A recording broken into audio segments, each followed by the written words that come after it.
So, how much was the sign-on bonus? I think that one was, You were in Mississippi as a new grad. Do you remember how much you were making?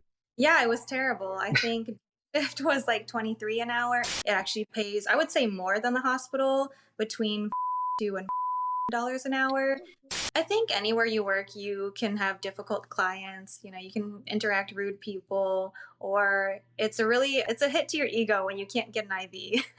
What is up, guys? Jason here. Welcome back to the channel and our series, Nurses to Riches, The Road to Fire. In this episode, we're going to be speaking with a nurse who left her bedside job as an ICU nurse to go into travel nursing. She helps other nurses on social media leave the bedside and get into high-paying travel nursing gigs. She also works at an IV therapy spa where she manages other nurses who start IVs, draw labs, and provide IV therapy to their customers. If you've ever been in a position where you've been interested in travel nursing or the IV therapy business, you're going to want to watch this episode. So, with that said, Shusha, tell us a little bit about your background and why you decided to become a nurse. So, when I was younger, I actually had no idea what I wanted to do, and I took a very long route to get to where I am today just because I liked everything growing up. I used to do dance. I thought that I wanted to be a lawyer. I thought I was going to be an engineer. So, I actually grew up in Albuquerque, New Mexico, and I was actually adopted from China, and my mom went to China to get me, and then she raised me in New Mexico. But I graduated from the university there with a degree in chemistry and psychology, basically just because I had a bunch of chemistry credits left over from my engineering degree,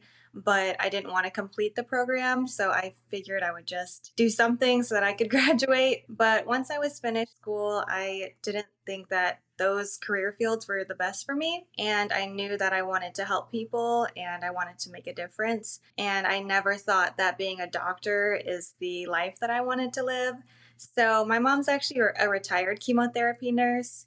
So I kind of followed in her footsteps, even though I didn't want to. I went to an accelerated 1 year nursing program in Mississippi, and that's kind of what launched my career today. And how long ago did you become a nurse? I've been a nurse since 2018. Wow, so that's recent.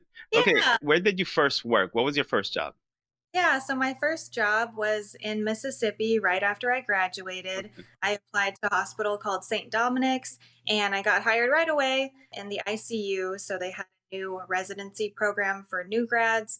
And that's what I did right after graduating because I knew I wanted to do the ICU and I also knew I wanted to travel nurse eventually. Do you remember how long your residency program lasted? Because typically it's 3 to 6 months, but it varies between facilities. So, how long was it for you? Yeah, so technically my whole orientation period was 3 months, but the residency program was actually a full year. So that basically just meant extra training, education on your off days, and having a mentor. That's pretty cool. 1 year is a pretty long time because my hospital just started a residency program. We never used to accept new grads into the emergency department, but they Yeah. realized that after COVID, that needed to change because we are struggling for nurses. It seems like, and most hospitals are. So the fact that they're allowing more new grads to come into specialized units like the ICU and the ED, I think it's great. Yeah, I mean, I think there's a big misconception that nurses have to start in med surge or something similar, and a lot of nurses don't really enjoy that. So I think it's awesome that we can try things like ICU and ER. So you were in Mississippi as a new grad. Do you remember how much you were making? Yeah, it was terrible. I think shift was like 23 an hour and then shift was 27. I Wow. was making 7. I started on night shift for 2 years actually, and then when I started traveling is when I finally made the switch to day shift. So you were making $27 an hour as a night shift nurse? Yeah, it was terrible. Well, that's pretty bad. And you were living in Mississippi at the time? Yes, and price of living there is very affordable, thank goodness. I Yeah. think I was only like $600 in rent, but I mean, there's no other way that I would have been able to survive. Mhm. Yeah. So at what point did you decide to leave that department or that hospital altogether? I had actually talked to friends about travel nursing, so I knew that if I started in the ICU, learned as much as I could, as soon as I hit my 1 year mark, that's when I wanted to start traveling. So it was a little different for me. I actually wanted to move to Dallas Mhm. and wanted to be in a bigger city that had more opportunity. So I actually took another staff job in Dallas in the ICU, and they paid a lot more. They had a sign on bonus, but then COVID happened, and that's when Mm. everyone honestly started quitting and went to travel nursing. Wow. So how much was the sign-on bonus? I think that one was 10K.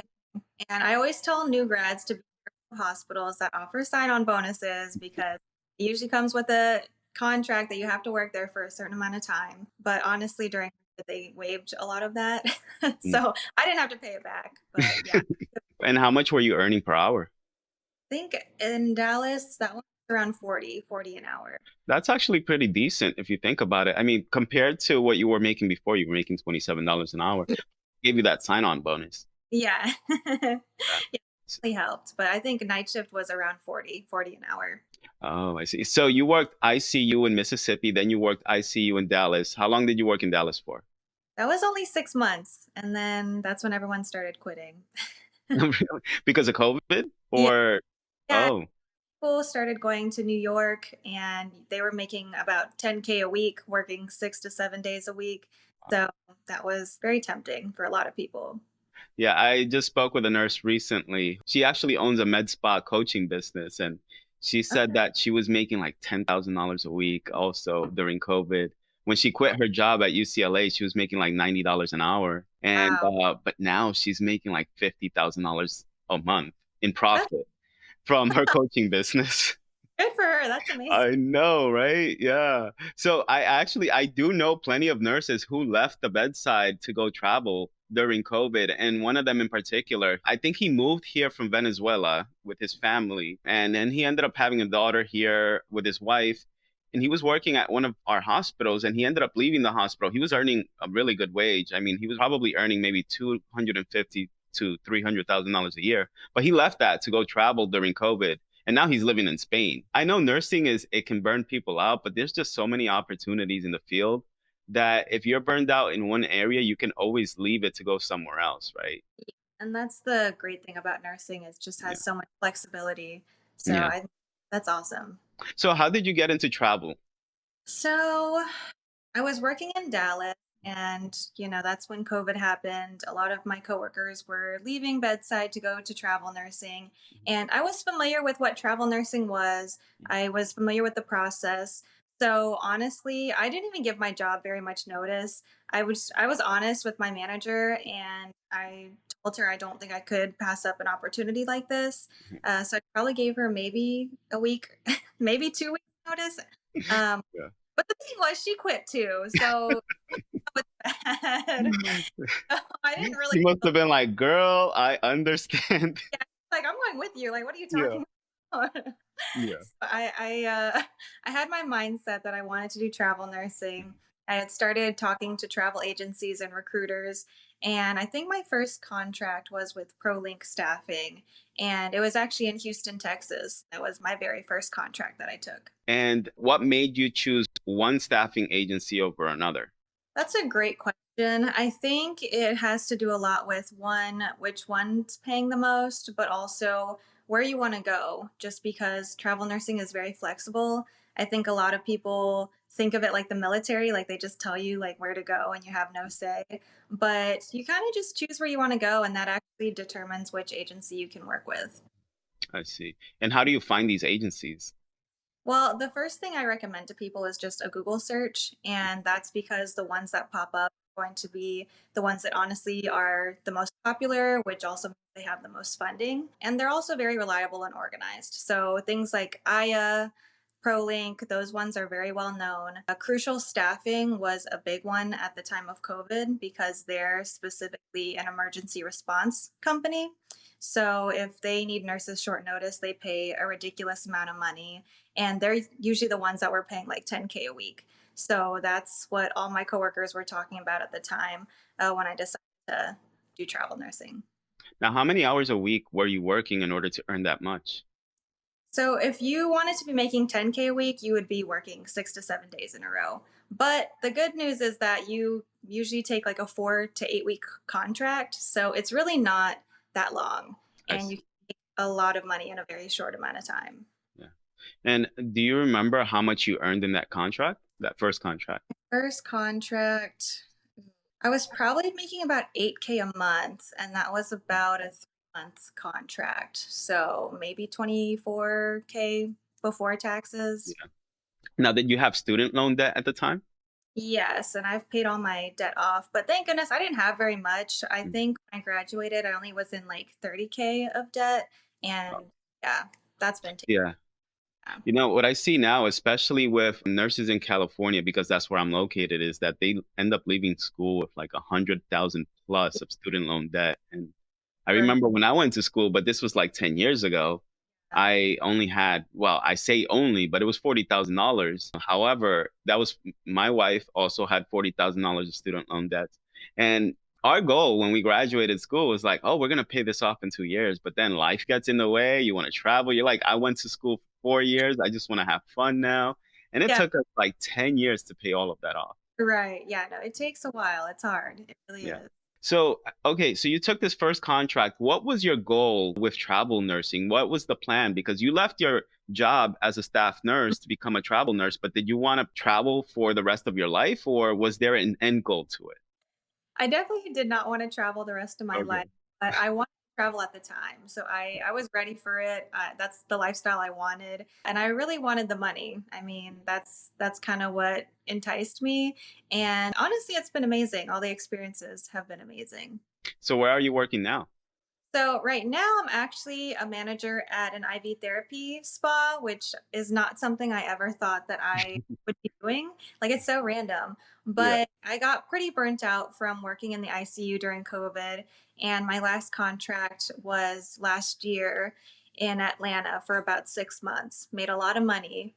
But after that, I came back to Houston with the goal, because I live in Houston, but I Yeah. came back with the goal that I really wanted to buy a house because I was tired of paying rent.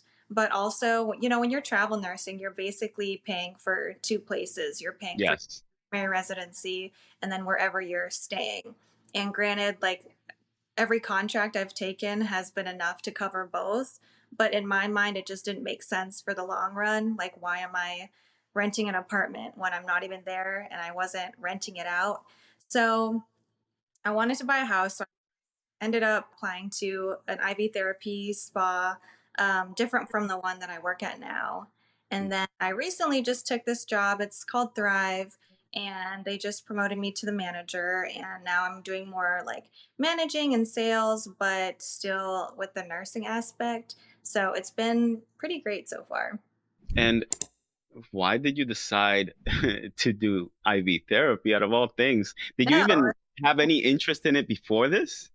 I didn't know much about it, to be honest. Mhm. I didn't even know if it was legit. Like, I thought people were getting things that they really didn't need, that they could just get at home. But I've learned a lot more about it.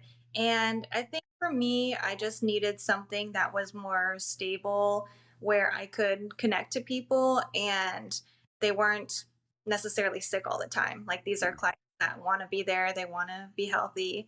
And really started to enjoy it as a nurse, just being able to have these conversations with people that I didn't get to have in the ICU. So, what factors do you think contributed the most to you feeling burned out as a bedside nurse? I think it's two parts because I think being a nurse is already hard, and then being a travel nurse is also, it comes with its challenges. Yeah. So, just being an ICU nurse alone, honestly, I never saw myself staying in the ICU. It's very high stress. It's not something that's I wake up every morning thinking like, "Oh, I'm so happy to go to work." And also and Yeah. also politics, just, Yeah. underpaying staff nurses. It's just a whole system that is like messed up. Yeah, I get it. And but you think COVID might have accelerated your desire to leave the bedside? Would you think that had a like a larger contributing factor to it? Yeah, I definitely think COVID played a huge role in myself and also a bunch of other nurses getting burnt out just by the terrible things that we're seeing. You see a lot of sad things, especially when the family members weren't able to be Yeah. there and they weren't allowing visitors. It was just very sad. So that was hard. And then travel nursing itself comes with challenges, such as it can be very lonely. It's hard to make friends, it's hard to date. It's really hard to feel like you have roots anywhere. And I got really tired of having to pack all my things up and become familiar with a different city, become familiar with a different hospital and policies. So that was also difficult with nursing, travel nursing. Did you ever consider doing local travel nursing? I did. I actually took a couple local contracts. I will say it's very dependent on where your city is because Houston, I always joke, but like nurses actually like working here. So there's local contracts available. But I have taken a couple that they were good. But again, I think I just wanted some stability after 2 years of traveling. I see. So how many hours a week are you working now? Yeah, so now I work about 40 hours. I do 4 days a week, 10-hour shifts. Wow. Yeah. Do you enjoy working 40 hours? I mean, going from you used to work 36 hours a week, I'm Yes. guessing, right? Before. Yeah. So you I actually increased your hours. Yeah, I definitely miss the 4 days off, but I Mm, don't miss needing like 2 days to recover. that's true. I feel like the 4 10s are perfect shifts for me just Mm, because, I don't feel completely burnt out when I'm off of work and I feel like I can still do stuff once I'm off. yeah. So, yeah, it's been good. So are you off on the weekends and the holidays? Most holidays, yes. Every other weekend I have to work, but it's pretty flexible. And then if I had to do like 5 days for 8-hour shifts, I don't think I could do that. But Uh, so you report to someone above you. What is their title? yeah, so really the specific location that I work at, they have owners, so they're a franchise. So I really report to them. And then we also have the corporate side of things that kind of overlooks us. But I'm pretty independent managing the store and employees, and that includes nurses and spa consultants. So it's very different than what I thought I would be doing as a nurse. Yeah. So would you ever consider opening up your own IV therapy location? I've definitely thought about it. I will say that these last two jobs I've had has given me a lot of insight into what it takes to run a business like that and what works and what doesn't work. And it's a lot of work. It's a lot of money, especially. So I don't know. It's something I've thought about, but I don't know if I would ever do that. The reason I ask is because I'm thinking, because you no longer do travel nursing, right? But if you're doing IV therapy, I know that's something that a lot of nurses are interested in doing. So you Yeah, could have a course on how to start your own IV therapy location, right? that's an amazing idea. I think I'm actually working on a course right now, and it's about to launch a month from now. Mm-hmm. But it's actually teaching travel nurses step by step how to become a travel nurse. Just Hmm. because I get a lot of the same questions, so I figured Yeah. I'm gonna have one place that everyone can go to, and I'm hoping that'll serve as a resource for other nurses. Yeah, I saw your waiting list. I'm like, oh, that's pretty cool. I need to come up with something like that. Yeah, because I was reading your website and I'm like, wow, this sounds like me right now. Like except for the travel part, Right. nurses are always asking me how they can earn more money, Yeah. right? But if I could just have one resource they can go to and it has all of the information for them, I think it would solve a lot of my problems because I wouldn't have to make a new video every time somebody asks me the same question. Yeah, it You know, save you a lot of time and energy, but also you can make some money doing it. So I that's mean, true. to do Yeah. it. So, besides this IB therapy job that you have, do you have any side hustles? You said you're working on this course. What stage are you in with that? And aside from that, do you have any other side hustles? Yeah, so the course is almost finished. I'm basically using, I don't know if you're familiar with Kajabi, but it's Oh, yeah. basically, yeah, it's a site where you can literally just make your own course. So I'm almost done with that. I have to record some videos, but it's really cool because I've partnered with a lot of other brands that would go well into just serving as resources for travel nurses. So I have someone speaking about health insurance. I have a company that serves as a marketplace for nurses. And then I'm going to also have a financial advisor just because, travel nurses, like we make a lot of money, but we don't necessarily know how to manage our money. Yeah. So that's all that's going to be wrapped into my course. So that's Wow. hustle. And then I actually have been Yeah. making a good amount of money on Instagram and social media. I started my TikTok about 3 years ago when I went through a really bad breakup, and then it kind of just exploded after that. So Yeah, I saw you have what, over 1 million likes on TikTok at the moment. you just never know with social media, like what people are going to like. So, how are you monetizing those platforms? Yeah, so mostly, especially through Instagram, I'm doing a lot of collaborations and paid partnerships. And that's really what I've been focusing on, as well as attending different events and networking. And that's really what I enjoy to do on social media. Going back to your course, if I were interested in travel nursing, I would totally buy that course because you said you're going to have a financial advisor in there. You're going to have somebody talking about insurance. That really does answer a lot of the questions that nurses that want to get into travel nursing have. Yeah, and that's really what I'm hoping to do is just it's questions that travel nurses don't think of until they need it right away. And then you're just like, well, what am I supposed to do? So it's just good to be prepared. So how did you reach out to these people that specialize in like health insurance and financial advisors? Yeah, it's kind of like it's been a network through my social media and just growing those connections because a lot of us would just interact with each other. We would support each other. I actually have partnered with Parita. She's the health insurance agent in the past just for referrals, but then we decided to collaborate and it kind of just made sense naturally as time has gone on for us to, mutually benefit from it. Oh yeah. Yeah. And do you have any kids? No, no kids. I'm Yeah. also single, so it kind of makes things easier. Oh, heck yeah. Listen, yesterday I had a podcast interview like this, and as I'm starting the interview, I hear my son crying off in the background. And Right. but the thing is, I had to pick him up from his preschool because he was sick.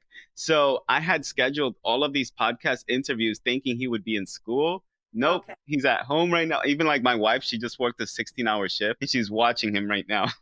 Yeah, it's like you never know. Keeps you on your toes.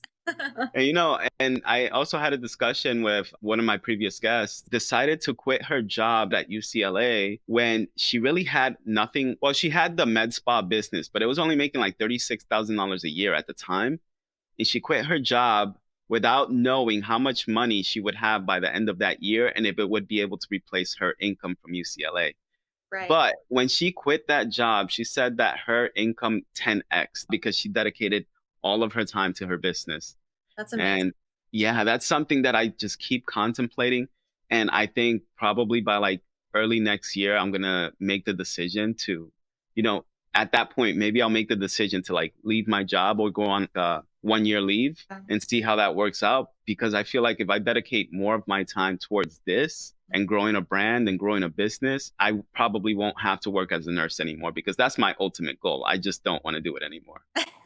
I think Yeah. that's our goals. I mean, it's Yeah. bad, but I really think like nursing is a means to an end, and it opens a lot of doors. But like, one wants to do that forever, so it's very taking a chance.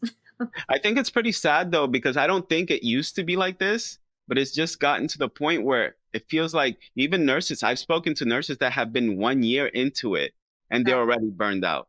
Yeah, it's sad. And, I never want to deter new grads or anyone wanting to go into nursing, but I also want to be honest. And it's just, what comes with it in healthcare. And it's hard to say because I don't know if, nurses before us, they just decided to put up with certain things and, not say anything, or if it's just gotten worse over time. No, no, I think for the most part, it has gotten worse because if you speak to more seasoned nurses, they'll tell you, our census used to be so much lower back in the days, and we could have conversations at the nurses station and we can just go out and hang out together. I mean, that's a very common theme that I've heard from nurses that have been in the field for like 20, 30 years. Crazy. Yeah. Yeah. And Yeah. then nowadays you go to work and it seems like you hit the ground running from the moment you get through the door to the moment you leave. Yeah, I mean, it's unfortunate. It all, comes down to money and resources and where they want to allocate that money. And it's usually not with adequate staffing. So So, do you invest or save any of your money? I do. Yeah, I've gotten into investing a little bit. I'm still learning because I'm kind of a chicken when it comes to like investing my money. But yeah, I've looked into Robinhood and apps like that, and I've kind of like done a little bit at a time. Do you have any debt at the moment? Currently, I just got my house, so I do have debt with my mortgage, but also just trying to like pay for furniture. And I actually do plan on also Airbnb my house eventually, so trying to set that up as well. Oh, so you're gonna house hack it? I think so. Yeah. That's pretty smart. I wish I could do that, but it's just hard to do with, like a family in the house. No, that makes sense. And I'm hoping to do it now so that this one will fund my next property. That's Oh, what the plan that's so smart. That is is. so smart. I want to know more now about what your future goals are with the course that you're trying to finish up so you can teach other nurses how to get into travel nursing. Mhm. What is your ultimate goal with that course and what is it that you intend to do with it? Yeah, I think my ultimate goal, well, one is just to help as many people as I can. But, I think we mentioned everyone wants the financial freedom, and that's Mhm. really just another step that I can take to gain more passive income.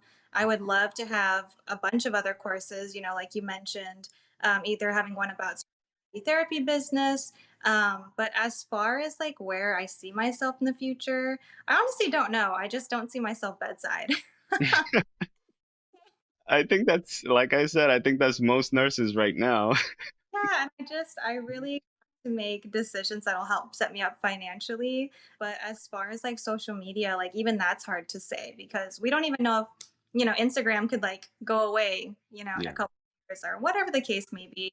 That's really hard to say. But I definitely have learned that I love being my own boss. I love being an entrepreneur. I like to create things that I want to create as opposed to, having other people tell me what to do. So in that sense, I could see myself opening a business or really just expanding on what I'm already doing now.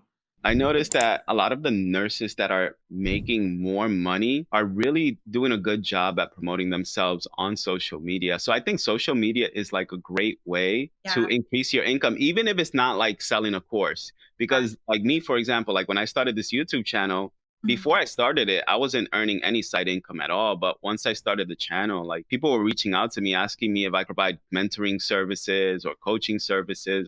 Yeah. And that actually helped me because it's at a point now where if it continues this way, then, it'll replace my income within like 1 year or two Yeah. and probably won't have to work as a nurse anymore if it keeps going this way. Yeah, I think social media is so powerful, especially nowadays. And I really do view it as kind of just like a key and it unlocks like so many other things. So, you have to think long term. A lot of people just want the following, they want the fame. But if you're just consistent and show up for yourself and the people following you, it really does open so many other opportunities as to what else is out there. Yeah. And, I would just want to step back a little bit and let's go back to the job that you currently have in the IV therapy location. What exactly do you do? And do you have other nurses that work in that facility? Yeah, so we actually have a team of about 6 nurses. A Mhm. lot of them are PRN, but we have a couple full time nurses. And it's allowed them to completely leave the job at the hospital that they had. It actually pays, I would say, more than the hospital, between $42 and $47 an hour.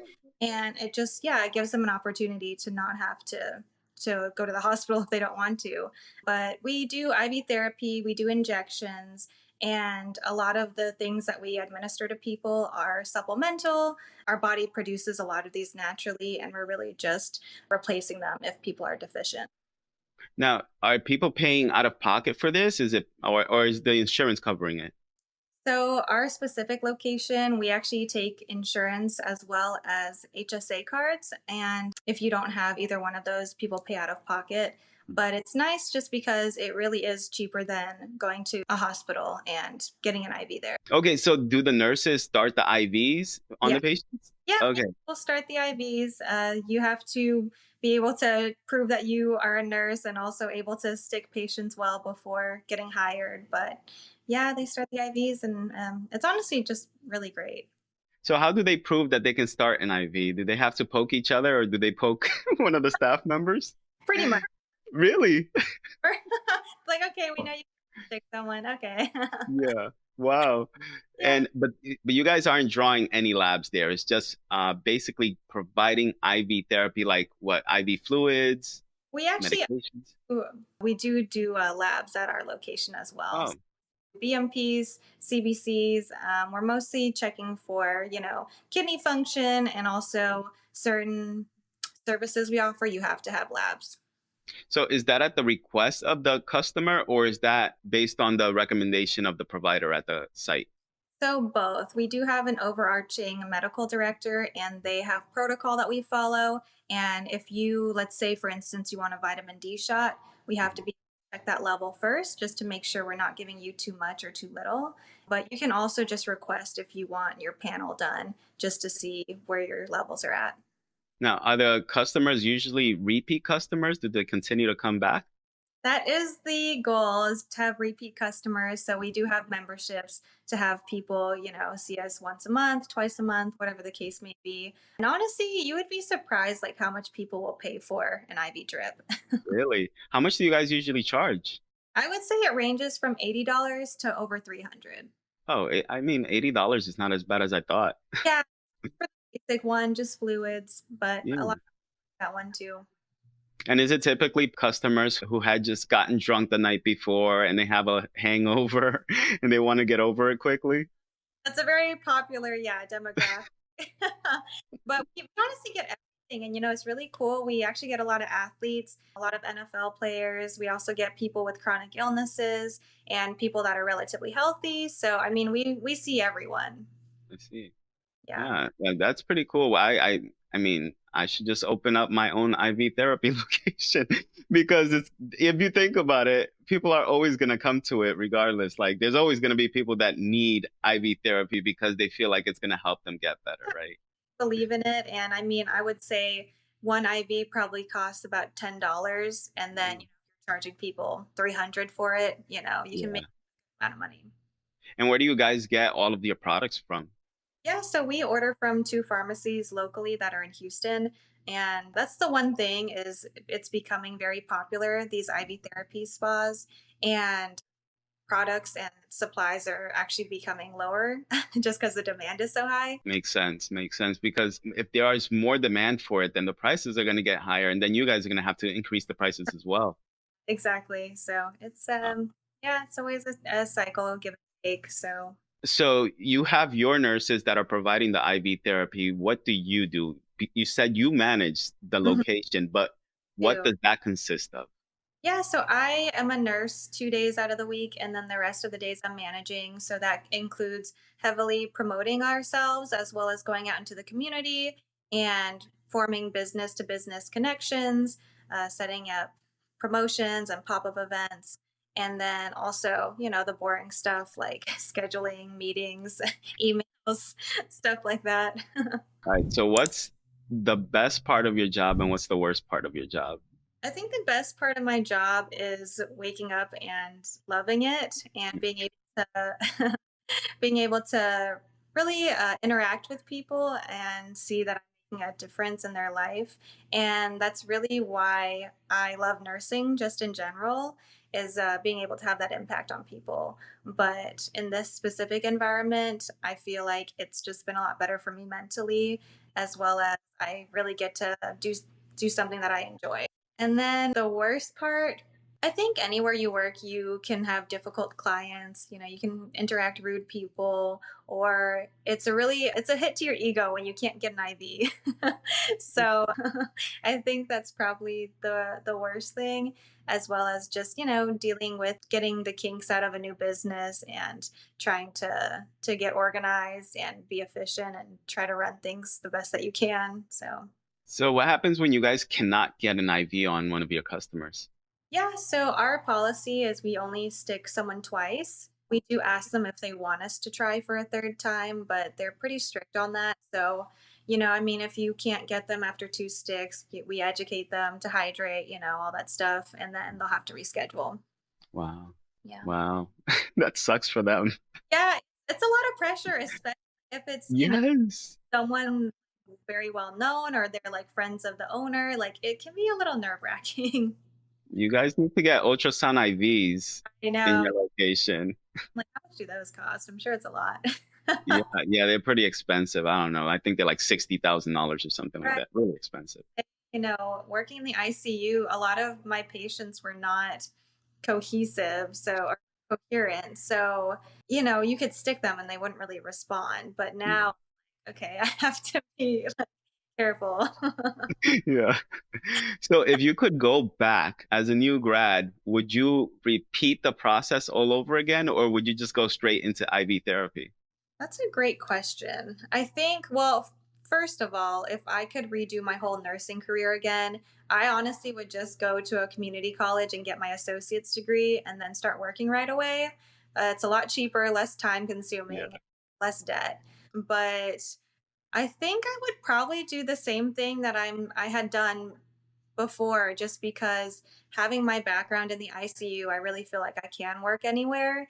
And I feel like that opens a lot more opportunity just to choose what I want to do as opposed to being limited to, I only have experience in IV therapy and now I'm kind of like stuck with that. Yeah. Yeah.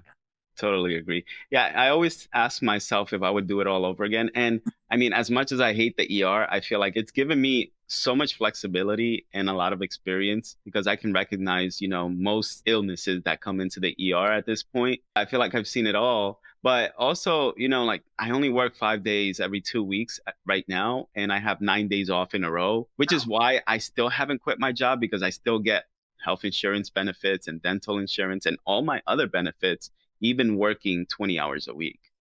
I will say that the hospital has a lot better benefits than any other Mm. place. So you have to pay for insurance out of pocket at the moment, right?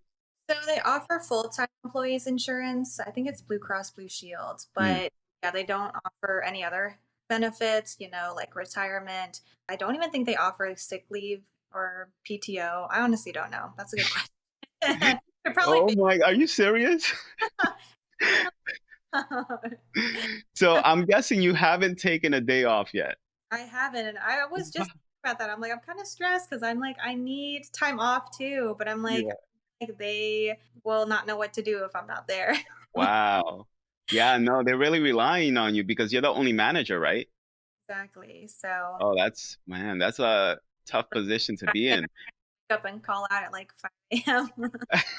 I mentioned that I work 20 hours a week, but I looked at all of my hours. And when I actually go back and calculate how many hours I've actually worked for the year, my average is 16 hours a week.